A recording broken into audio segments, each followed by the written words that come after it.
आप सभी साथियों को क्रांतिकारी जय भीम, जय संविधान, जय बहुजन, जय मूल्यवासी। साथियों, इस देश में जितने भी बहुजन समाज के व्यक्ति हैं और जो भी बहुजन विचारधारा के व्यक्ति हैं या जो भी बहुजन समर्थक हैं और गोल्डन दास को कदम से कदम मिलाकर चलने वाले जितने भी हमारे साथियों हैं, सभी के लिए आज सबसे बड़ी खुशखबरी है। सबसे बड़ी खुशखबरी यह है कि गोल्डन दास की रिहाई बहुत जल्द होने वाली है। गोल्डन दास को जो जेल की काल कोठरियों में बंद कर रखा गया है, उनकी रिहाई अब बहुत जल्द होने वाली है। साथियों, तो हम लोगों के बीच यह सबसे बड़ी खुशी है और हम लोग इन खबरों से बहुत खुश हैं क्योंकि हमारे बहुजन आर्मी के राष्ट्रीय अध्यक्ष गोल्डन दास की रिहाई अब बहुत जल्द होने वाली है। साथियों, आप सभी को पता है कि उनकी गिरफ्तारी किस आधार पे क्यों किया गया, आप लोग जानते हैं।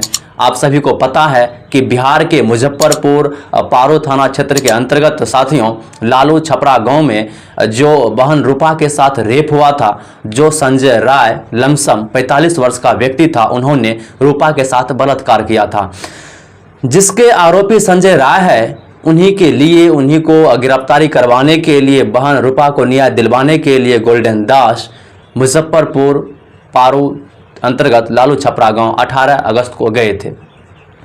जिसके उपरांत वहां पुलिसों के द्वारा गोल्डन दास को गिरफ्तार कर लिया गया और उसके ऊपर बहुत सारे इल्जाम लगा दिए गए।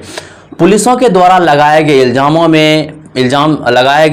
में पहला इल्जाम था कि वहां गोल्डन दास जाकर उग्र भाषण दिए और वहां जो है आंदोलन को उग्र बनाने का कार्य किए, लेकिन ऐसा गोल्डन दास ने कुछ भी नहीं किए थे। साथियों, गोल्डन दास वहां गए तो वहां शांति ढंग से ही अपना वक्तव्य रखे और वहां के जो दरोगा थे उनसे बातचीत करने का साथियों काम किए थे। उन्होंने अपने साथियों को भी कहे थे कि हल्ला मत करो, आप लोग यदि न्याय चाहते हो, यदि आप लोग अपने बलबूते न्याय चाहते हो तो हम जो बोल रहे हैं उससे सीखो, समझो और जानने का प्रयास करो। चिल्लाने से कुछ नहीं होने वाला है।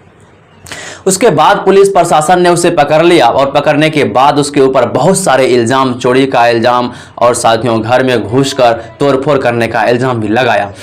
तो उसके बाद फिर उसे पकड़ने के बाद गोल्डन दास के साथ पुलिस प्रशासन जो है लाठीचार्ज किया। लाठीचार्ज करने के बाद गोल्डन दास से माफ़ी मंगवाई गई, जबरन माफ़ी मंगवाई गई और गोल्डन दास का जो माफ़ी मांगने का जो रीजन था, उनके साथ 16 और अन्य भाइयों को गिरफ्तार कर लिया गया था। गोल्डन दास अकेले नहीं थे और उसके ऊपर उन्होंने गोल्डन दास जो है पिछले उनका जो कोर्ट में पेशी हुआ था उसमें उन्होंने कोर्ट के सामने कहा कि हमें जो है ज़बरदस्ती मारा गया, दबाव दिया गया, हमें बताया गया, हमें धमकी दिया गया कि यदि तुम अपना गुनाह कबूल नहीं करोगे, तुम माफ़ी नहीं मांगोगे तो हम तुम्हें ड्रग माफिया के रूप में तुमको फंसा देंगे। इसलिए गोल्डन दास जो है बेबस होकर उन 16 भाइयों को बचाने के लिए वह निर्णय लिए थे। तो वह निर्णय उस समय सही था, गलत नहीं था।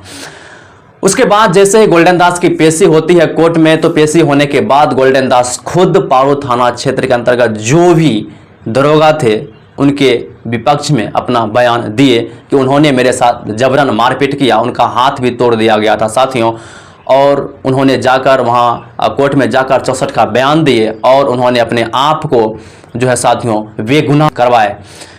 यदि उसके जगह पर कोई और व्यक्ति रहता तो उसका रिहाई अभी तक में हो गया रहता साथियों, क्योंकि गोल्डन दास के ऊपर इस देश के बहुत सारे मानववादी नेताओं का भी हाथ है। उनके साथ साथ जो है इस देश के जितने भी भ्रष्ट पुलिस प्रशासन है उन सब का भी हाथ है साथियों गोल्डन दास को फंसाने में। इसलिए गोल्डन दास अपने छवि से पहचाने जाने वाले नेताओं के सूची में आ चुके हैं साथियों। इसलिए सभी को पेट में जो है मरोड़ होना शुरू हो गया था, इसलिए गोल्डन दास को एक साजिश के तहत वहां फंसा दिया गया था।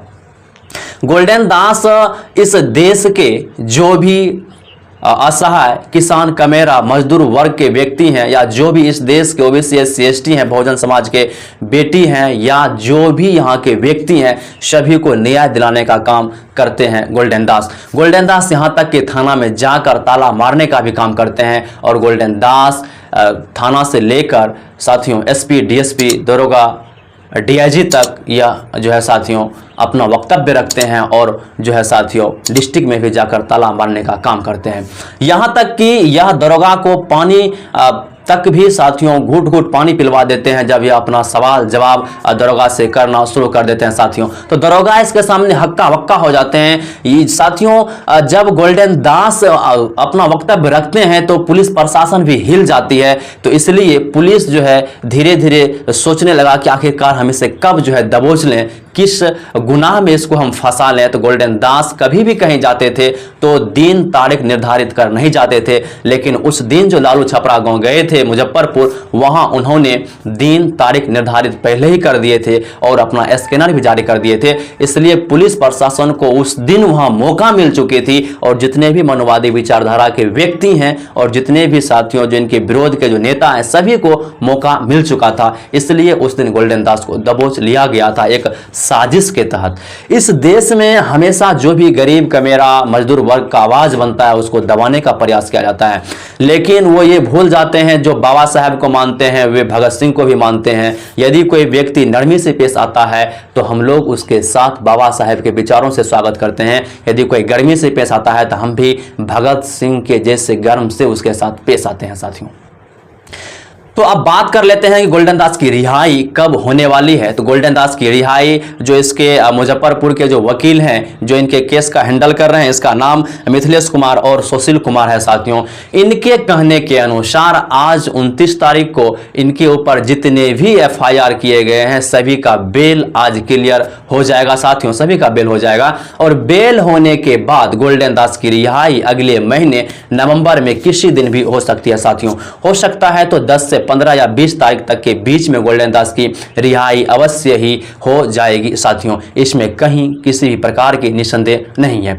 तो अब हम लोगों को एक अलग एनर्जी के साथ, अब हम लोगों को एक अलग शक्ति के साथ गोल्डन भाइयों को समर्थन करना है ताकि गोल्डन भाई को ऐसा ना लगे कि हम अकेले पड़ चुके थे। और जब भी गोल्डन भाई अंदर भी थे तो हम लोग उसके समर्थन में वीडियो भी बनाते रहे और जहां तक बन सके हम लोग उनका सहयोग भी साथियों एक सोशल मीडिया के माध्यम से किए हैं।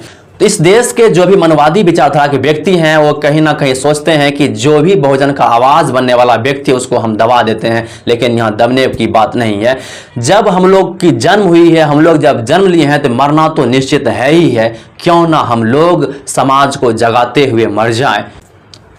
जो जन्म लिया है उसको मरना तो है ही, लोग तो ऐसे ही भी मर जाते हैं साथियों, लेकिन कुछ ऐसा कर जाना है कि हम लोगों से इस बहुजन समाज को बहुत बड़ी उम्मीद है साथियों, वह उम्मीद हम लोग टूटने नहीं देंगे।